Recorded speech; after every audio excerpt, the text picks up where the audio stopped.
তো বন্ধুরা নতুন একটা নাটক নিয়ে চলে আসলাম। নাটকটির নাম হলো নিষ্পুষ প্রেম।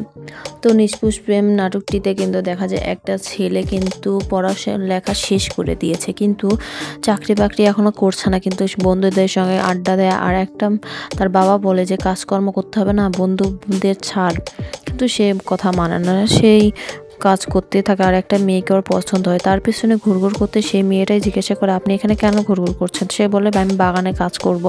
তো যখন ও সেই কথা বলে তখন সেই বাগানেও নিয়ে যায়, নিয়ে যাওয়ার পরে সেখানে কাজ করার কথা বলে। সেই বাবা বলে যে চাকরি যখন হচ্ছে না তাই একটা কাজই কর। তারপর সে কিন্তু ওই মেয়ের জন্য সেই ওখানে কাজ করতে গেছে, তাছাড়া কিছুই নয়।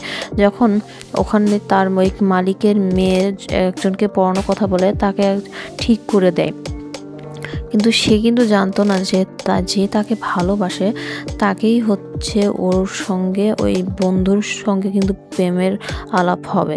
তো বন্ধুরা সে কিন্তু ভাগ্যর উপরে ছেড়ে দেয়। আর যাকে সে পড়াতে গিয়েছিল ওরা কিন্তু দুই বোন ছিল, দুই বোনের মধ্যে ওদের বিয়ে তো হয়ে যায়, কিন্তু ছোট বোনের সাথে কিন্তু ওর সম্পর্কটা দেখা যায়। তো বন্ধুরা নাটকটা আমার কাছে ভালো লেগেছে, আপনার কাছে ভালো লাগলে অবশ্যই কমেন্ট করে জানাবেন। আর আমার চ্যানেলটি অবশ্যই সাবস্ক্রাইব করে পাশে থাকবেন, লাইক কমেন্ট শেয়ার করবেন। ধন্যবাদ, আল্লাহ হাফেজ।